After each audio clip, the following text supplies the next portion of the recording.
Hay películas animadas que ves una vez, las disfrutas y ya, pasan sin pena ni gloria. Y hay otras que, sin importar cuántos años pasen, siguen ahí, como si el tiempo no les afectara en lo absoluto. Una de ellas es Wallace y Gromit. Wallace y Gromit lleva tanto tiempo con nosotros que es fácil olvidar que la batalla de los vegetales no fue el inicio de todo. Antes de llegar al cine, el estudio Aardman ya llevaba más de una década construyendo esta dupla con puros cortometrajes. Un gran día, Los pantalones equivocados, Cerca del peligro, y cada uno se llevó múltiples premios. Así que cuando por fin llega la primera película en 2005, con el respaldo de DreamWorks, no es un experimento ni una apuesta a ciegas. Es Aardman después de años perfeccionando lo que llevaba años construyendo. Y aquí viene el dato que me vuela la cabeza cada vez que lo pienso. Esta película es stop motion. Todo está hecho con plastilina, cuadro por cuadro. Un segundo de película son 24 fotogramas y un animador en un buen día logra avanzar apenas 30 fotogramas. O sea, literal un día entero de trabajo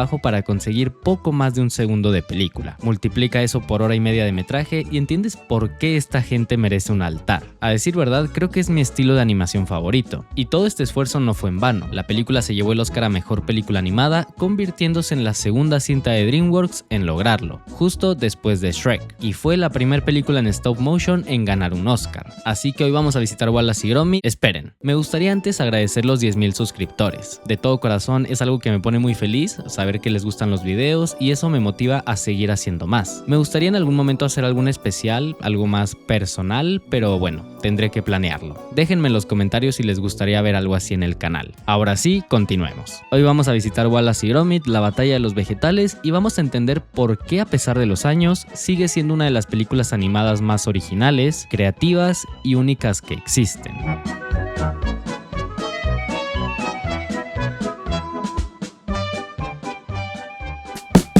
La película arranca y desde un inicio deja claro el tono que va a manejar, alarma sonando, planos en primera persona y una atmósfera sacada más de una película de terror que de una cinta familiar. Y la verdad, esto es algo que me encanta del stop motion. Los diseños suelen ser rarísimos, texturas, proporciones y expresiones raras que a veces rozan lo perturbador, y se supone que esto es para niños, pero bueno, más adelante hablaremos de por qué esta mezcla funciona tan bien. Conocemos a nuestros protagonistas, Wallace, quien básicamente es un genio e inventa cosas, y Gromit, su perro que hace absolutamente todo como humano, pero no habla. Y de alguna manera, a pesar de no tener diálogo, es el personaje más expresivo de los dos. Ambos trabajan en Antipesto, una empresa de control de plagas, y aquí es donde la película deja ver uno de los temas principales. Tienen toda una rutina absurda y bastante floja para cosas demasiado simples, máquinas que los levantan de la cama, los visten, los bajan directo al coche.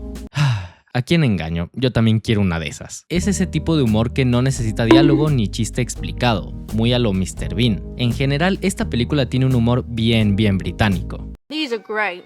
The dirtier the better.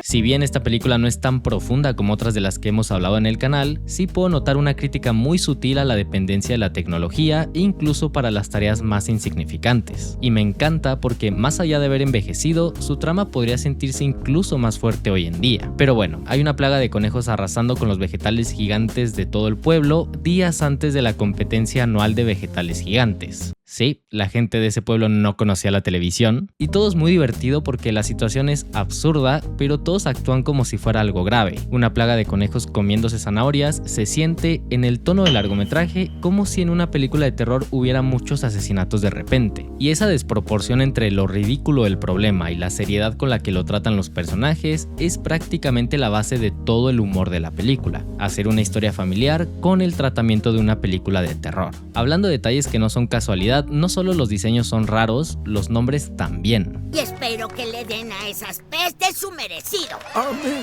señora Pajote. No sé si es doble sentido o no, pero apostaría a que sí, porque Wallace y Gromit está repleta de este tipo de chistes pensados claramente para adultos. Y miren, esto no es exclusivo de esta película, era prácticamente una fórmula en la animación de esa época. A inicios de los 2000, con el gran éxito de Shrek y su humor en doble sentido, los estudios entendieron algo: los niños no compran boletos, los papás sí. Si el papá se aburre en la sala de cine, esa familia no va a ir a ver la siguiente. Así que la fórmula se volvió casi obligatoria, dividiendo las películas en dos capas, una con humor simple y colorido colorido para los niños y otra llena de referencias, doble sentido y humor más ácido para los adultos, todo pasando al mismo tiempo en la misma escena sin que unos le quiten la diversión a otros. Hay un detalle de Wallace que además de flojo es adicto al queso, tanto que Gromit le tiene que poner trampas para quitárselo, como si Wallace fuera la mascota, todo muy raro. Es aquí donde conocemos a los dos personajes que van a mover el resto de la película: Lady Tottington, su interés amoroso, y Victor, el otro que también quiere con ella. Ella tiene su propia plaga de conejos en su mansión y ahí es donde ambos se aparecen a resolverle el problema,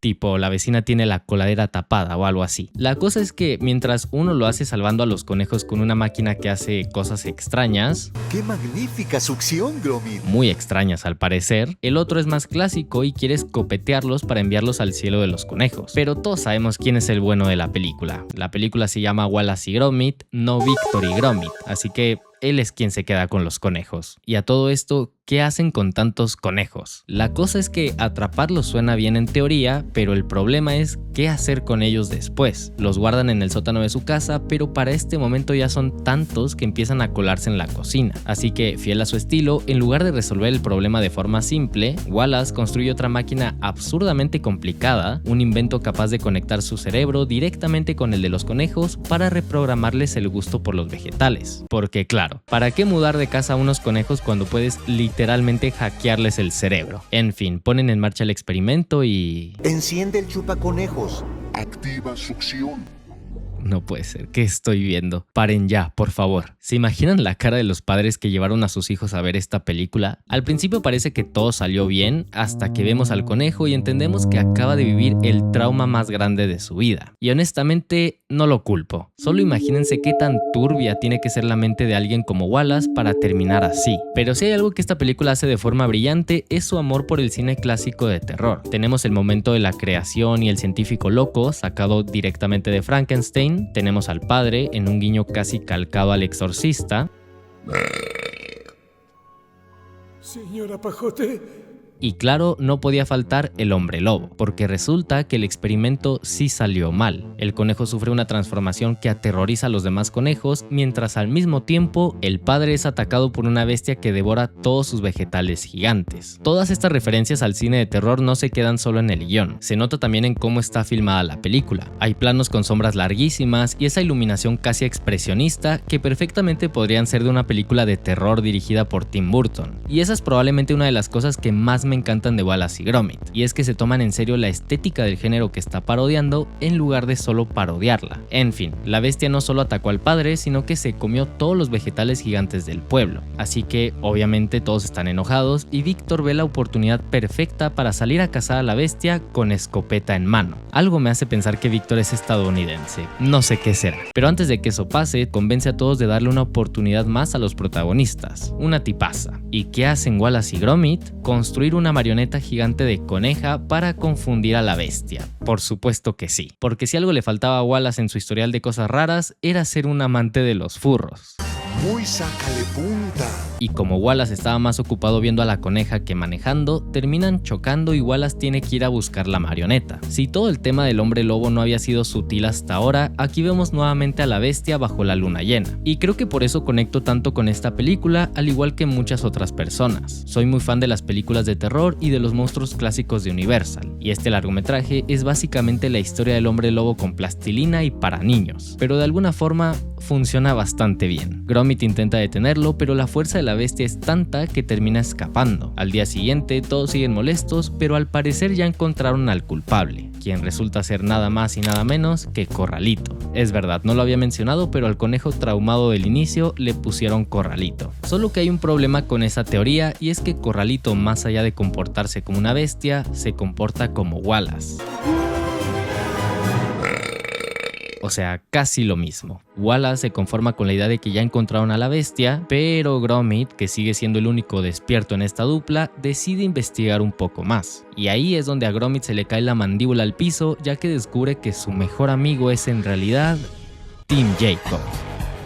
Ah, sí, y también es la bestia. Gromit sale corriendo a buscarlo, pero se encuentra a Wallace en medio de un momento bastante peculiar. Está con Tottington contándole que ya encontraron a la bestia, pero ella parece estar interesada en otro tipo de plática. No como a Víctor. que nunca ha mostrado interés en mis calabazas. Creo que Gromit no es el único que está confundido. Decide interrumpir el momento mojándolos a ambos, aunque viendo cómo iba la conversación, me da la impresión de que mojados ya estaban de todas formas. Ambos intentan irse de ahí lo más rápido posible, pero el camino está bloqueado, y cual cliché de película, aparece Víctor a confrontar a Wallace. No por la bestia, no por los vegetales gigantes, sino por verle las calabazas a Tottington. Prioridades. Y en medio de ese caos llega la gran e inesperada revelación de la película. Wallace era la bestia todo este tiempo. ¡Wow! ¿Quién lo hubiera imaginado? Pero siendo honestos, ahora es muy fácil criticar lo predecible que puede ser esto porque ya la vimos 1000 veces y además no es lo mismo verla de grande ya con un estatus de cinéfilo mamador. Pero siendo realista, de niño esa revelación sí me sorprendió y creo que ahí está parte de la magia. Depende a qué edad la veas, te quedas con cosas distintas y por si no hubiera suficientes referencias, todavía queda la mejor de todas. Una escena que parodia directamente a Drácula, con tormenta, rayos, esa iluminación que ya mencionamos como digna de una película de terror de verdad y por supuesto las balas de plata que el padre le entrega a Víctor para acabar con la bestia. Aquí me quiero detener un segundo porque esto es justo lo que hace que esta película no se sienta como cualquier otra. No es solo que meta referencias porque sí, sino que construye una atmósfera de terror genuina, con planos, sombras y tensión real. No digo que dé miedo porque no, ni siquiera de niño da miedo, no va por ahí lo que digo. Me refiero a que sabe construir la atmósfera perfecta para una película de horror y mezclarla con la trama que es tan XD. Eso es algo difícil de lograr y ahí está la clave de por qué Wallace y Gromit envejeció tan bien. Es una carta de amor disfrazada de comedia infantil. Ese equilibrio tan particular, hecho a mano, cuadro por cuadro, con ese cariño muy específico por un género, simplemente no se puede o es imposible de replicar. Pero bueno, en lo que estábamos, Wallace es la bestia. Eso o tiene unos fetiches muy raros. Mientras tanto, Corralito se queda tratando de reparar la máquina mientras Wallace va hacia el concurso de vegetales gigantes, lugar donde ahora todos están del lado de Víctor.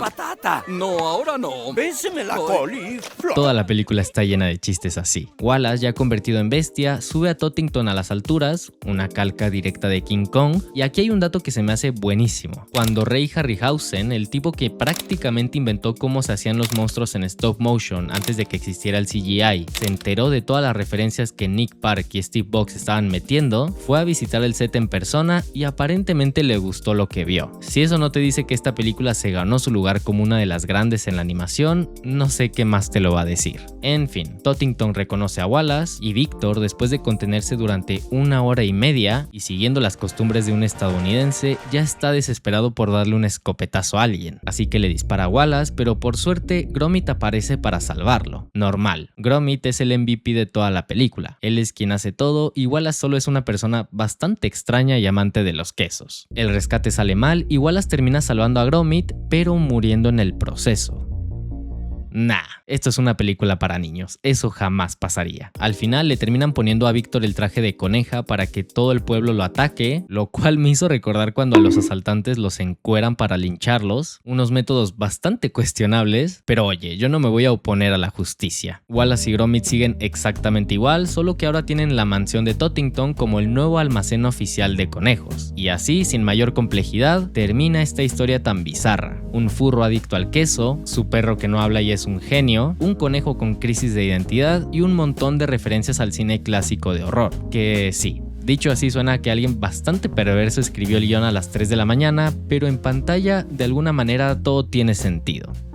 Y así llegamos al final de esta reseña tan bizarra como la propia película. Pero antes vale la pena regresar a la pregunta inicial. ¿Por qué 20 años después Wallace y Gromit sigue funcionando? Miren, todo tiene que ver con lo artesanal que se siente la película. Se usaron casi 3 toneladas de plastilina, movidas cuadro por cuadro en una época donde la animación digital dominaba por completo. El estudio Aardman decidió irse por el camino difícil, más lento, más caro, y ese esfuerzo se nota en cada fotograma. Esta es una animación perfectamente imperfecta.